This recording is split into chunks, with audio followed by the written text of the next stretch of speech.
Hello everyone, this is Bob and Threadbare, and welcome back to Thi4f.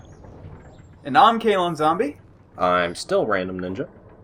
And last time, Garrett wounded his hand. Took a while, but I fixed it. At least something's back to the way it used to be. Also, this clip should have played a lot earlier. Yeah, he's pretty slow on the comments there. I finally fixed it. 12 episodes. No, not 12 episodes ago. We're not even 12 episodes in. Like two chapters ago. Yeah. About 2 weeks ago, actually. But... Oh, your collection of plates. Yeah, it's gotten pretty big. But, so, there are a couple of notes I'd like to make.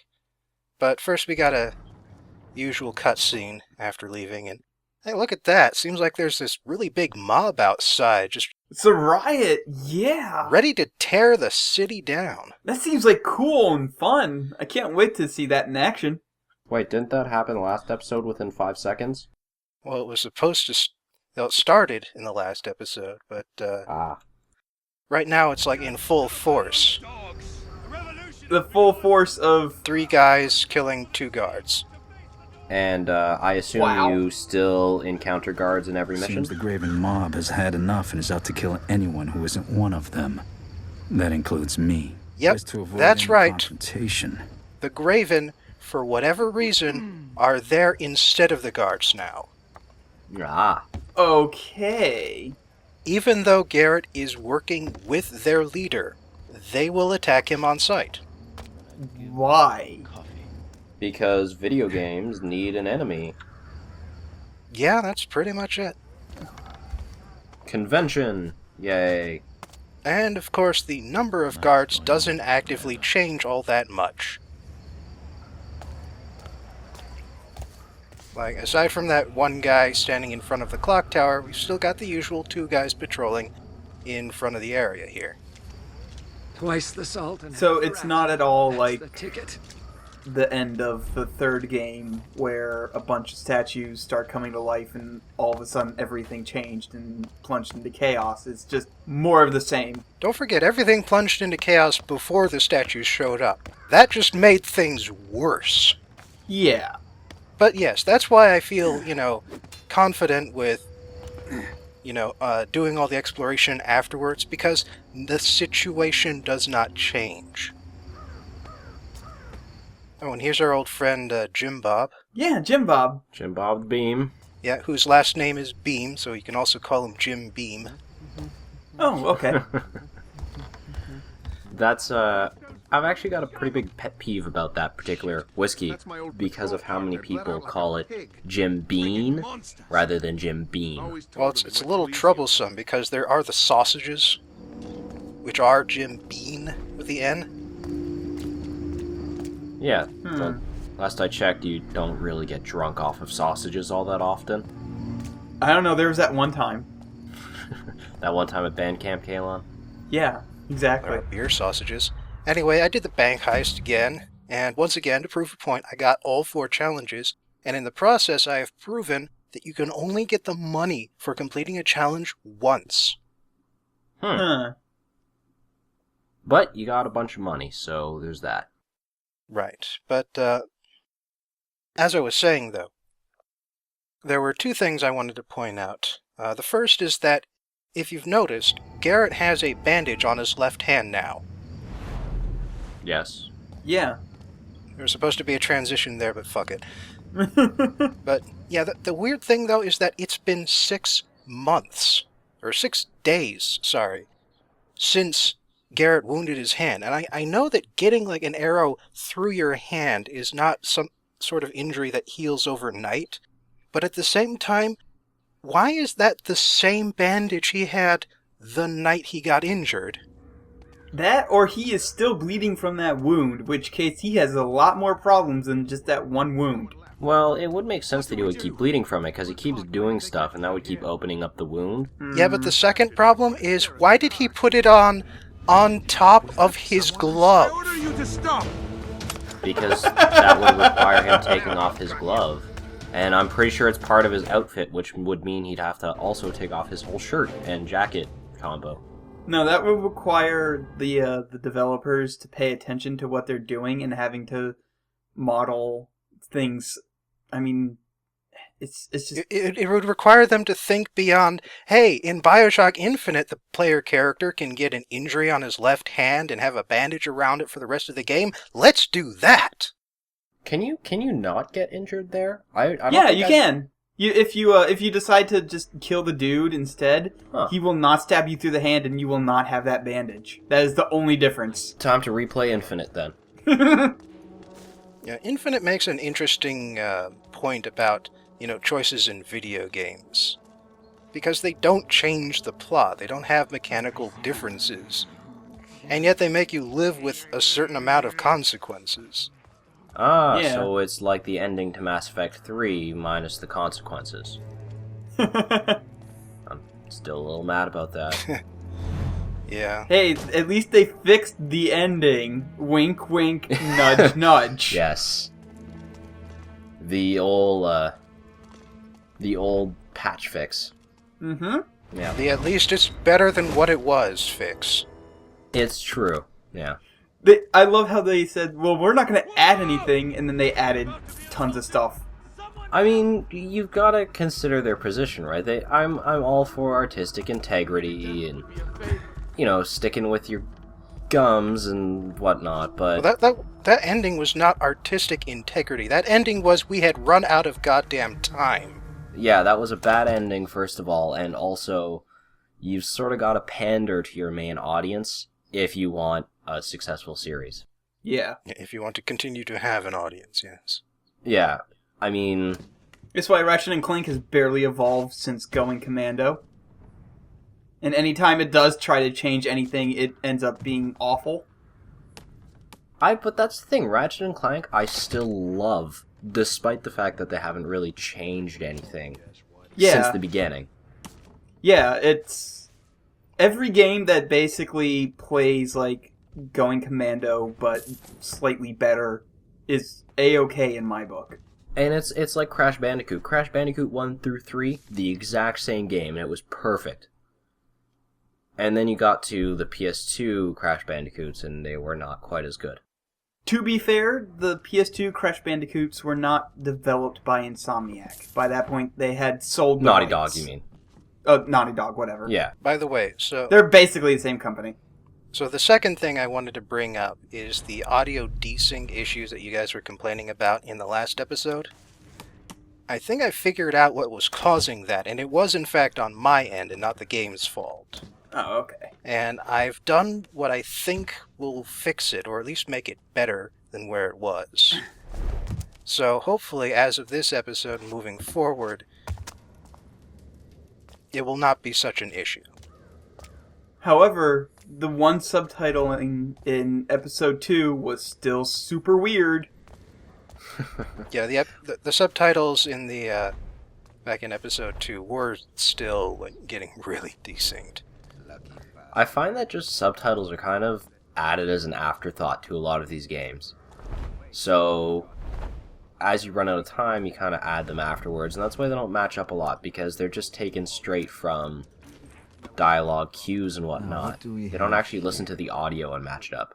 I can tell you right now that subtitling is long, boring, and kind of hard to sync properly. Yeah, you were doing that for the God of War LP, weren't you? Oh yes, and I will have to do that again for God of War 2. Yeah. Because, again, that game does not have any subtitles. Holy shit, what is wrong with people? By the way, I found out just from that apparently swooshing, you do get tired from swooshing as the same way you get tired from running for too long.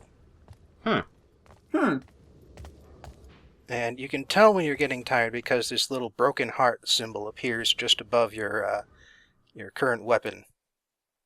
And how often does that happen? Depends on how much you like running. You look almost human, Basso. This is a new location. Yeah, the Siren's Rest. Oh wow, look at them being all coy about talking to each other. Only not at all, because they are still looking directly at each other. Might as well just sit right across from Basso. Needs to get what's coming to him. I need a favor. Oh? You still have your boat? The Feasty the entire purpose of being coy about talking to each other if you're about to turn full around in your seat to look at him anyway? This whole thing blows over. Because he's cute, Kalon. He's being cute.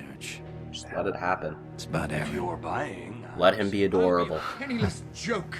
Please tell me this is the romance of the game between Garrett and Basso. This is the love option. Well, it's about as close as this game gets to romance. I'll say that much. It's like Vanquish, how Sam and the guy who Steve Bloom voices, they're totally a couple. Anyway, Basso was just talking about how he's got a boat. Garrett needs the boat to get to Moira Asylum. And Kalon, let me just ask you, does the name Moira ring any bells? Yes, it does. Easy pickings for the best Go beef on. in town. Try not to get caught. Shit. You're like a I can't challenge, exactly do you? remember, but From Thief 3? yeah, Easy from Thief gold 3, for a it was. lister like Wasn't you. that the little girl in that one That's level? a good one. No, not the little girl. She was the widow? That's a good one. Oh, right, The yes. hammers to take that one. Just taking all the jobs here. The city's yours for the taking. Doesn't really matter, I'm not actually doing them. And they don't have a limit on jobs. It's kind of silly. It's actually a very silly way to do side missions. And for some reason, this guy is here. Why is he here now? Identical twins. Yeah. No, I'm fairly convinced it is just the same guy. He just decided to move. Absolutely same guy, yes. Yeah, anyway, Moira Asylum is a reference to the widow Moira from Thief 3. Mm-hmm. Like, they even, in one of the documents you'll find later, they call her, the founder of the asylum, the widow Moira. So it is the same person. So basically, this is a sequel, but not really. Wink, wink, nudge, nudge. And here's the thing, though, is that this next chapter, Chapter 5, is going to be a reference to another level in Thief 3. Yup. And I bet it's not going to be anywhere near as interesting either. I will say this. It's not bad for, like, the haunted house experience, but it suffers from the comparison. Okay. So, Random, I'm going to need to rely on your opinion to figure out whether this is actually any good on an objective level. Okay. Because we both will just be too much like, it's not Thief 3. Yeah, we'll be too busy thinking of the Shalebridge Cradle, which is better than this. But you don't know that, so you can say whether it's objectively any good or not. Well, based on the rest of the game, which is about as entertaining as looking at white cotton granny panties, we'll definitely have to wait and see. Now I remember why I don't like boats. Shut up, Garrett. I Get in the hate boat, swimming a baby. whole lot more, so get in. That's what he said.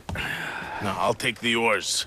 You row about as well as I can dance. I like Basso. He says the thing we're thinking. Wasn't there a boat level also in Thief 3? And wasn't that full of undead? Yeah, well, it was a ship level, to be precise. Oh, okay. Yes. Small ship, but it was a ship. Yeah. And you could also get onto a ship in Thief 2. Oh, right. It was at the back end of the warehouse level. Why do things put asylums on islands? It just doesn't make any sense, logistically. It's so that the inmates don't escape, basically. Right, but they're crazy people. They don't really... Escape isn't the first thing on their mind, being a crazy person Well, is. it's also a political prison. So, Call them asylum. does Aaron... Because it is an asylum and a political prison. I see. It is one building that does both things. Huh? Spirits. It's like how... Oh, God, the dead. The Shalebridge Cradle. Cradle. Back. Shalebridge Cradle was an insane asylum / orphanage. And then burned down. Well, that makes sense because orphan children are terrifying. That's why all... Then it burned down and both sets of inmates died. A Well, ritual. now you have ghost orphan children, which is even more terrifying. Yeah, but the Shalebridge Cradle was not on an island. Aaron died. No. Which makes much more sense. Forget it. And everything else is... Anyway, Garrett's here because Aaron came to him in that weird vision last time and told him to come here. Go to that seriously spooky place that nobody ever wants to go in because it's really super haunted. Yeah, and there was a riot a while back, and only a few people escaped, and now everybody who comes in never goes I out. could feel it. Yeah, standard haunted house stuff. Awfully quiet since there was a Oh, that's what you're saying that now. Some patients escaped. A few boats have come in. Nothing has come out. So then where are those boats? How do boats just disappear? Garrett. Oh, there they are. Oh, there's one. Yeah. Fair What you enough. expect to find in there, but be careful. Don't become a ghost yourself. I can't become a ghost. It's literally impossible to get those challenges. Actually, I've been more of a predator, so... It's been a long time since this Whoa. island had a good reputation. Damn, Basso's boat I really disappeared. find you here. he's got some hustle there. He's He's a ghost! having none of this haunted island bullshit. He knows what's up. He's off to go to the Shutter Bridge or Shalebridge, the better level, as you say.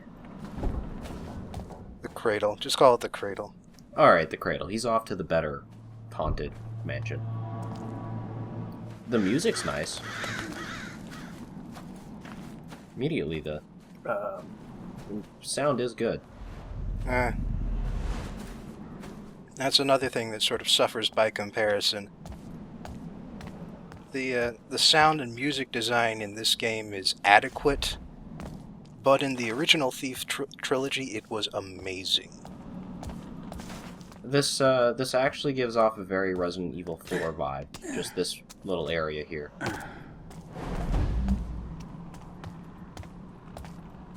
I mean, there's less things open and less exploration in this game than Resident Evil 4, but whatever. Yep. And there's a statue for the Widow Moira.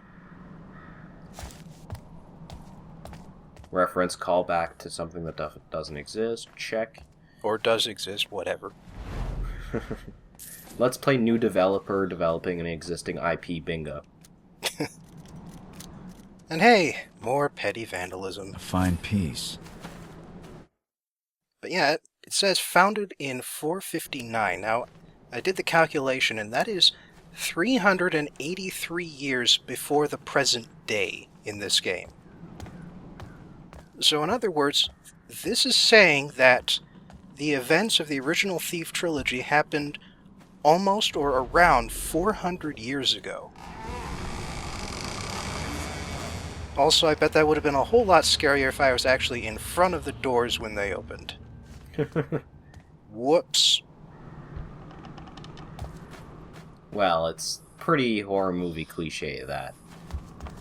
So, nothing terribly new there. Yeah, but this is why I came back here. And if I keep jumping into focus mode, it's because I'm getting used to this control scheme again, because over the holidays I was playing Inquisition instead. How was that, by the way? A lot better than 2.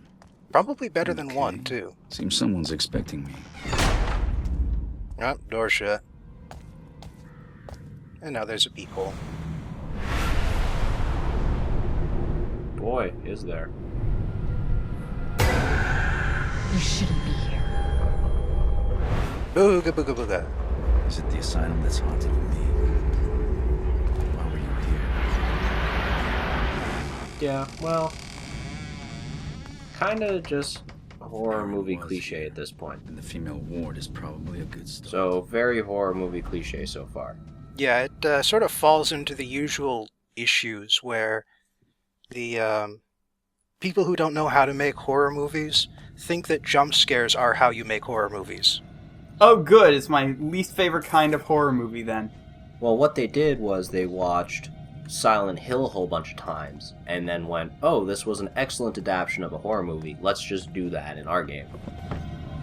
I seem to recall it wasn't that bad. No, it was pretty good, it's probably good inspiration, but it had a lot of the jump scare tiredness Also, I noticed that the thing that you were looking at earlier said no visit, and then just stopped. And it's like, did the Candlejack come and get her? Somebody said Beetlejuice one too many times. Uh-oh. Yeah, well, the last entry was that patient 18 received her patron today, and I'm just going to tell you, patient 18 is Erin. She survived the events of the prologue. Go figure. Who would have seen that coming? I certainly didn't see it coming from episode 1. Yes, the character who we never saw die and just sort of assumed that she died, lived. And is still alive, so clearly we're not seeing her ghost. Yeah, and instead she's just infused with spooky power. Kind of like us, only on a much more massive scale, I guess. Yes, actually. Garrett's focus ability is, in fact, a lighter form of Erin's spooky power. Okay. Her spooky at a distance, as they say. A total butterface.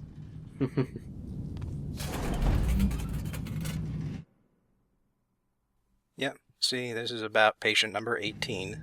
And they never refer to her by name, but it's, it's sort of the thing that you kind of figure out after a while. Well, at the same time, every time you find information about patient 18, your mission updates and says, find information about Erin. So, yeah.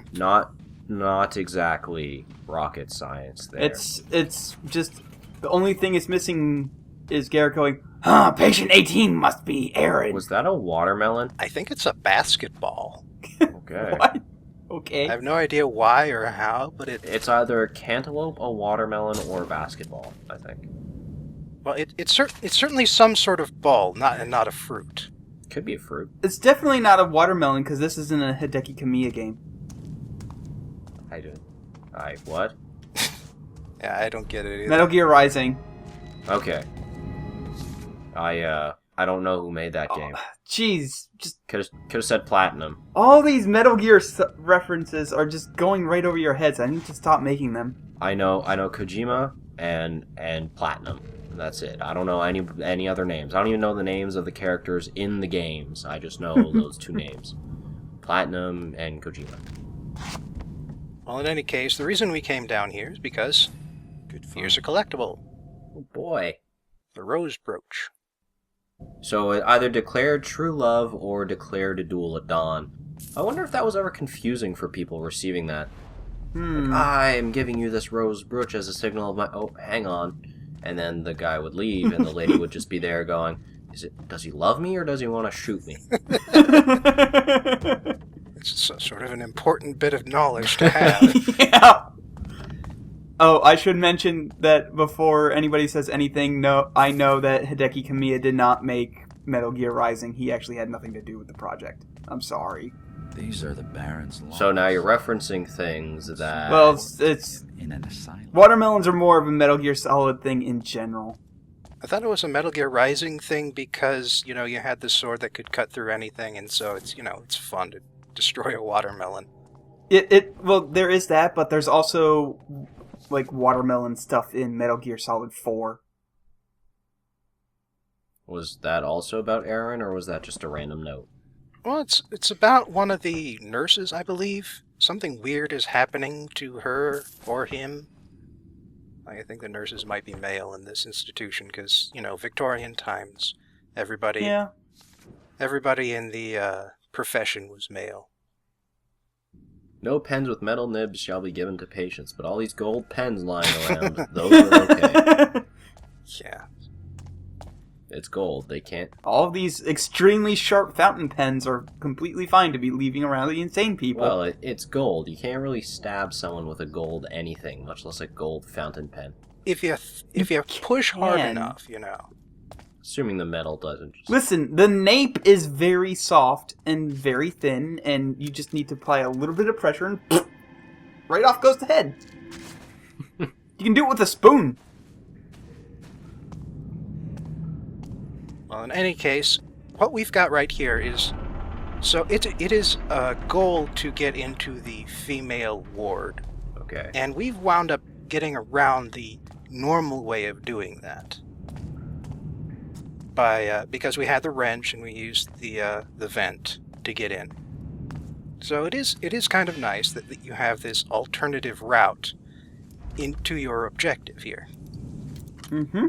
But it is kind of weird because later we'll be hearing Garrett complain about not being able to get into the women's ward when I go back to get the rest of the loot. So, question, how long is it until the Thief Taker General appears out of nowhere for no reason? For once, not in this chapter. Oh. However, I'm gonna miss him. They did rip off the whole, the first half of the map has no enemies in it thing. Oh. So... That was legitimately spooky in the video, because, like, I was watching, I'm like, are there any enemies in this level? And then there were the most terrifying enemies in the level. Yeah. Yeah, except that, because there was Shalebridge Cradle, you're kind of expecting that to be the case this time. Yeah. See, it's a basketball. This is totally a basketball. Hello, basketball. Where did that come from? Why am I on the chair now? Where did the because it's basketball... haunted! It's a haunted chair! No, did that basketball pop out of the elevator shaft? That was actually a completely different elevator well from the one that the basketball fell into. Booga booga booga. Yeah. Oh no! It's scary mannequins. I don't know. That's actually well done because it's not a jump scare. It's just general spookiness. So you're wondering, okay, what else is? I don't know. There's still the audio sting there. Yeah. And then there's this. Oh, okay. I don't know what the hell just happened. Garrett had a minor stroke. Yeah, I guess he did. Just white it out for a second there. It's all these spoons he's stealing. They're starting to affect his brain. He's got tetanus on them. Yeah. I mean, if you haven't played Thief 3, you're in here, you see that ball popping out of the elevator shaft, you're going, okay, so there has to be other things in here, but you don't see any enemies. Now, speaking of which... Yeah. You heard something there just now. Yeah. It is...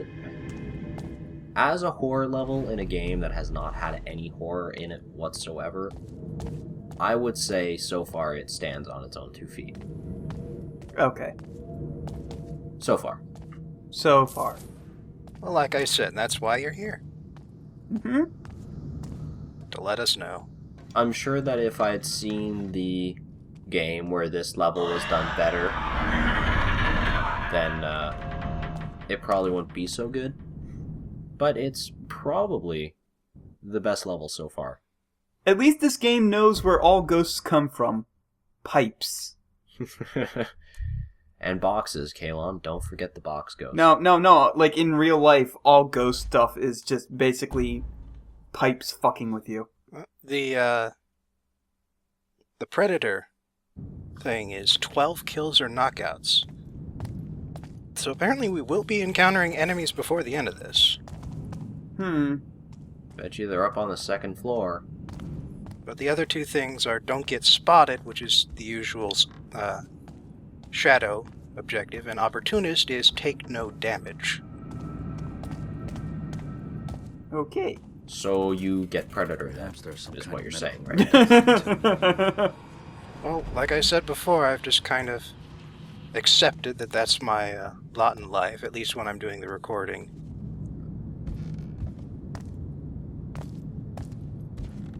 But yeah, this is the female ward, and this is Aaron's old cell. Booga booga booga. It would have been pretty cool if as you were turning back to go through that door, it just closed right in front of you for no reason.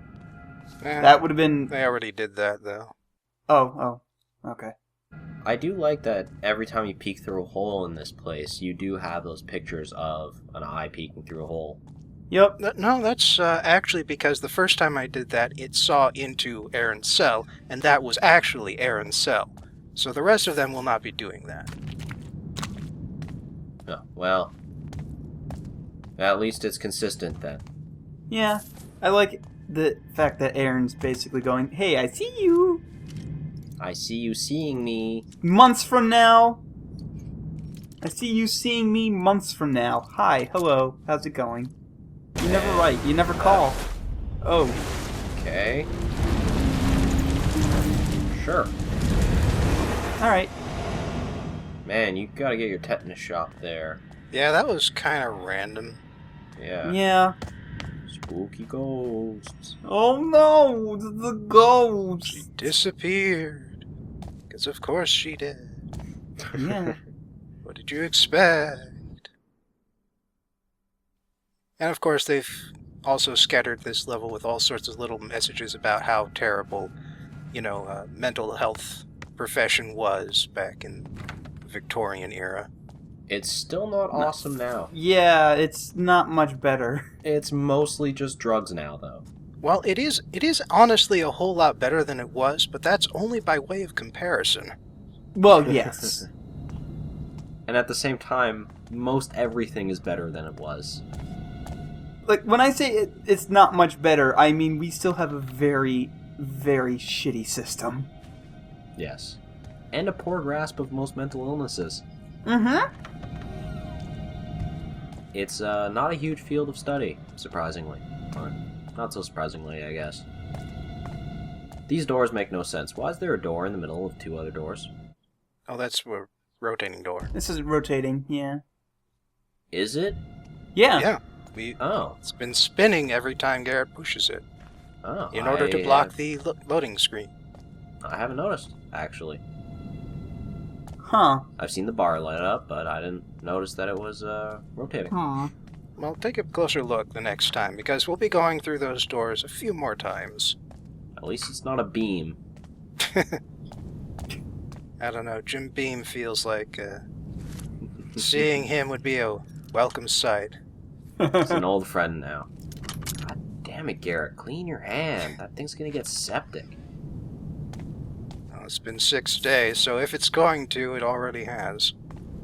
He must have some serious leukemia or something, because if he just keeps bleeding... Picking shit up off the ground, that can't be good for it. Keeps popping his stitches.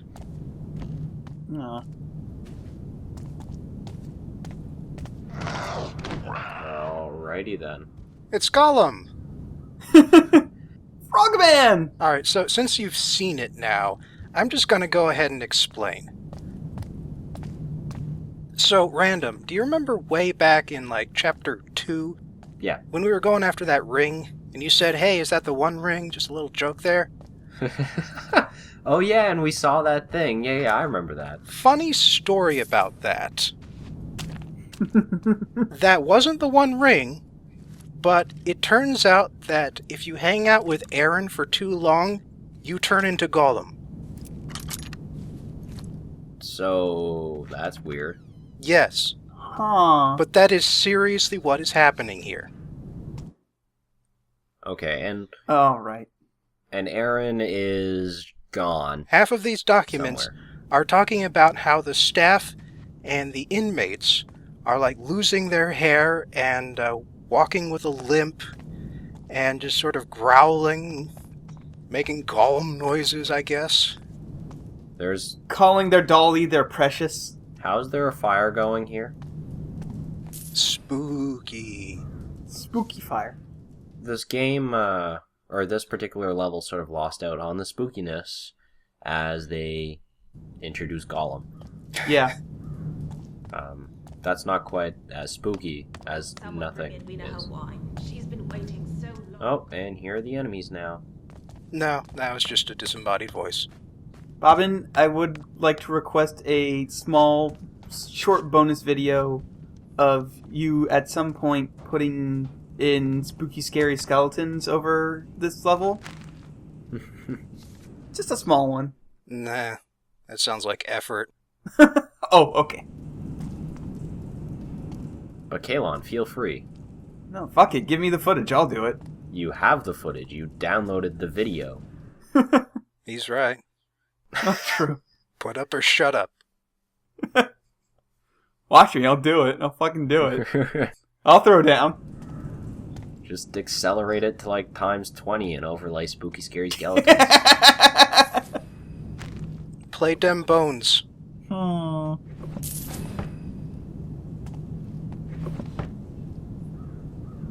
There's a lot of really random shit here. I don't know that asylums in Victorian eras would have this much gold shit.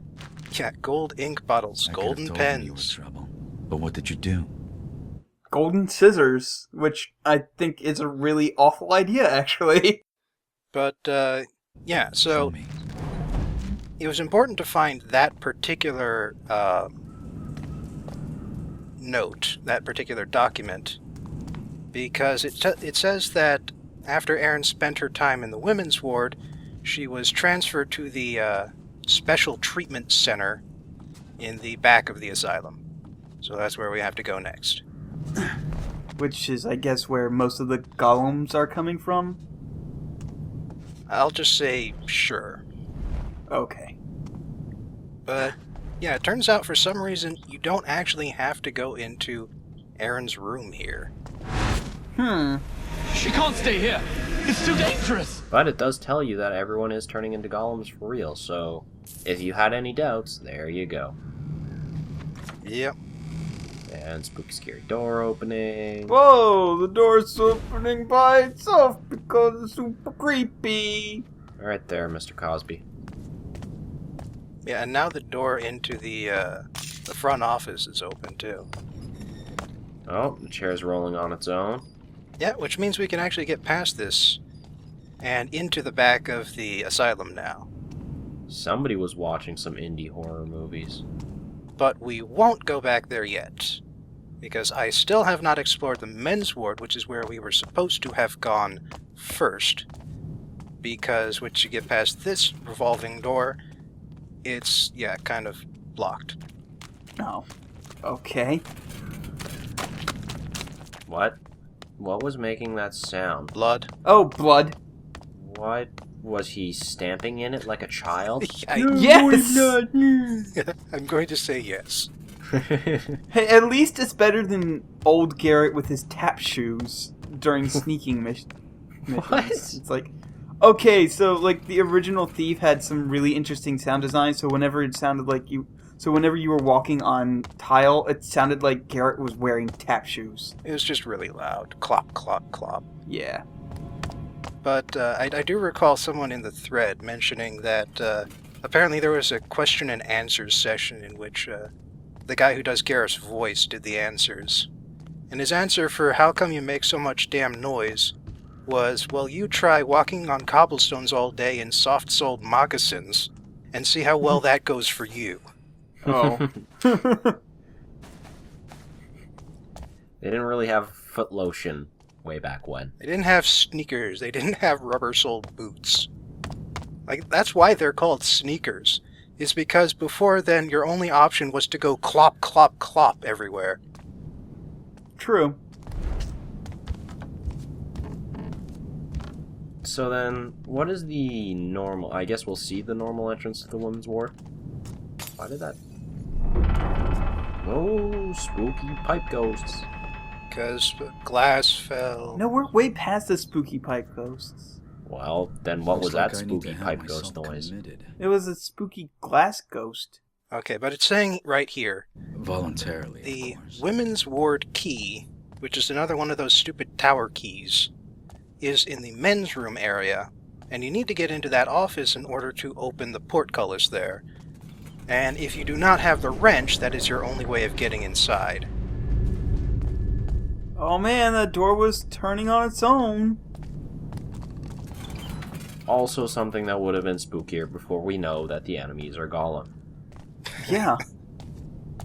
Basically, never show your monster in a horror movie because then it just makes it not Well, scary anymore. No, Don't forget, 'cause- they did show Gollum way back in, like, the 2 chapters ago when you're in the yeah. Keeper Library area. And at the Oh, same yeah. time, if you never show your monster, you end up with the new Godzilla movie, which, you know, wasn't good. I liked it. Except it wasn't a monster movie. It was a people talk for 6 hours, and then there's a monster fight for 3 minutes.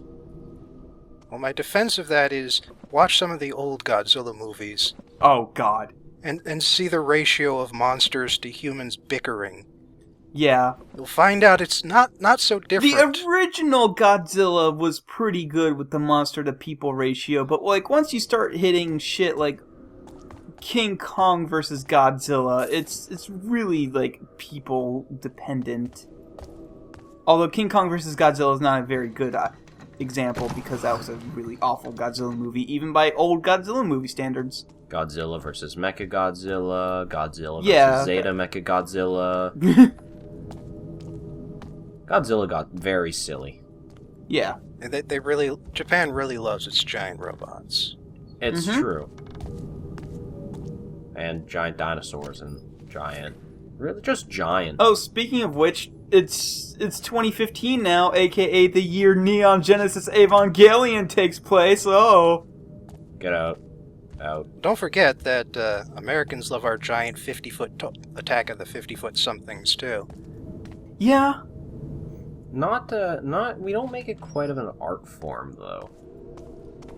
It hasn't been the focus of everything for generations, whereas there's at least been one show created every generation in Japan centered around giant fighting mechas. My counterpoint to that is that Power Rangers is still around. Right, yeah, that's what I'm saying. It's still going on. They still... No. I mean, in America, it is still around. Well, So who is the bigger fool? The fool for creating or the fool for adapting to an American audience? Mm-hmm. I don't know who Power Rangers is for anymore, though. I don't know that it's still for kids. Kids! It's still for kids! I think it might be more for the nostalgia. No, it's not, because it is definitely not the same show, and none of the original actors are around anymore. Because they kept around the actors for a while, but eventually they started going along with the Japanese system of rebooting the damn thing every single year. Yeah. Basically, we want other Sentai shows, but because Power Rangers is a name that sells over here, even if it wasn't originally a Power Rangers show, America will just slap a Power Rangers label on it, so because simply it's well known and will sell. Okay, so we have one Sentai show. Japan has like 2 or 3 running at any given time. Sounds like something heavy fell, but what the hell? What? That's not just heavy lazy. at all. That's lazy. Someone was having an ink and tea party, apparently. Oh, Mr. Inkpot, would you like more tea? Very merry on birthday to you! But yeah, actually, in another reference to Shalebridge Cradle, all of the inmates in the men's ward, not in the women's ward, but only in the men's ward, all the inmates here have like specific titles that refer to the way they behave. Like that's something they did in Shalebridge Cradle. Like there was and that's like how you could find the different undead monsters in the place they love the most. Right. And so you could sort of identify what sort of person they were like before they died and went undead. But in here it's just, an ink and teapot party in one of the rooms for some reason, laid out in a nice, even line. That you then pilfer, but, it's there. Listen, it's not nailed to the floor, and it's shiny. So what do you expect him to just leave it lying there? Do you think Garrett has ADHD? Probably. Is that why he's pilfering these ink pots? That or he is half magpie. Somebody's got a good arm on them because they got one of those wheelchairs on top of the bed, on top of the window. Maybe they're just really tall. They had Yao Ming in there. I'm out of touch with sports. I don't actually know if he's still considered tall. Maybe they've got a 10-foot basketball player now. I don't know. Sports, throw the ball, score the hoops. Well, you could always go with Kareem Abdul-Jabbar. He was tall. I think Yao Ming was definitely taller than him, though. Yao Ming is 7'4" or something. I don't know. That was... Oh, a golem is here. I guess that's what it was supposed to be like, but... What was hidden must be uncovered, no? No? Oh man, spooky voices. Garrett, you have issues. You should check yourself into this asylum because you're obviously a crazy person. I already made that joke. Did you? Garrett did. Ah. Time for me to have myself committed. Voluntarily, of course. Spoons! Da-da-da-da-da-da. Salad Fingers was in this room.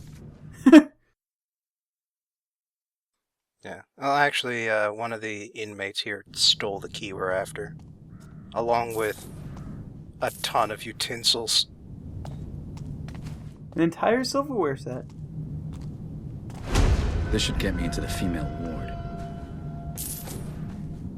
Even though I've already been in the female ward. Right, that's what I was talking about earlier, is that there's no contextual change here. I feel like the way you get the gold in this game is much like how they count up the money in Pawn Stars or Storage Wars. They just sort of assign a random numerical value to it with no actual meaning. Do you hear that? So those... Yes. No, you guys must be going crazy. Well, whatever. Can't see it around, so probably shouldn't have to worry about it too much. Sounds like a giant robot. It does, doesn't it? Yeah, does. it really does. Like a golem, like you'd said. Yeah. And for some reason this elevator has no buttons. Because you can't use it. Why would it have buttons if you can't use it? You think this is a candlelight-powered golem? But just a candle, there's no other... Just a candle and a mirror, apparently. Yeah. Is all that seemed to have been powering those cameras. Hey, there you go. You've got your very empty asylum. Did all, like, 6 patients riot at one time? Well, remember, they turned into golems. And golems are pretty... can be a handful.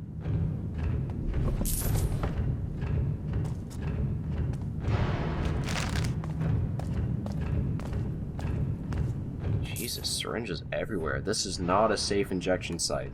They're just No. leaving those things lying around. And scissors on top of the bookshelf? Come on. That is not safe. Well, at least those are being kept away from the patients. I mean, yeah, but they could fall on top of So you. this is what I was talking about. you got hold The of this archivist. Send a thief to catch a thief. The archivist likes to take stuff and put it in his room. So they call him the archivist. That makes perfect sense. Yeah. No, it doesn't. No. But that's what I was saying about the whole nicknames thing. Taking off of the Shalebridge Cradle, where they had, you know, the Birdman, who loved the aviary. And you can find him, or the undead he has become, in the aviary. And then you've got this weird little trick, because I don't seem to recall that wheelchair being there. There certainly wasn't a vase on top of it. Oh! And, well, just to show you, here's how the trick works, again. So, nothing in that painting frame. But, Then if you look through here, all of a sudden there's something there. Oh, goodness. yeah, and they straightened the frame, too, which was nice of them. Oh, Oh. that's nice of them. It's almost like they don't have models for a non-straight frame with a painting in it. Yeah. And it's another one of these collectible paintings. It's a mouse that is late for a very important date. Oh my god, and I made Mad Hatter reference earlier. Shit. Well, to be fair, the last painting was a fat woman with a hare's head. Okay. So, you know, they sort of divided up the reference. That bookcase fell over. Yeah. It made not a lot of noise. Well, that's because we were talking over it. It was kind of pretty loud. And this is blocked, and of course we can't just sort of climb over the furniture. Because that would be hard. Ooga booga booga booga! Ooga booga booga! But they're not ghosts, they're golems, we know this. Well, shit.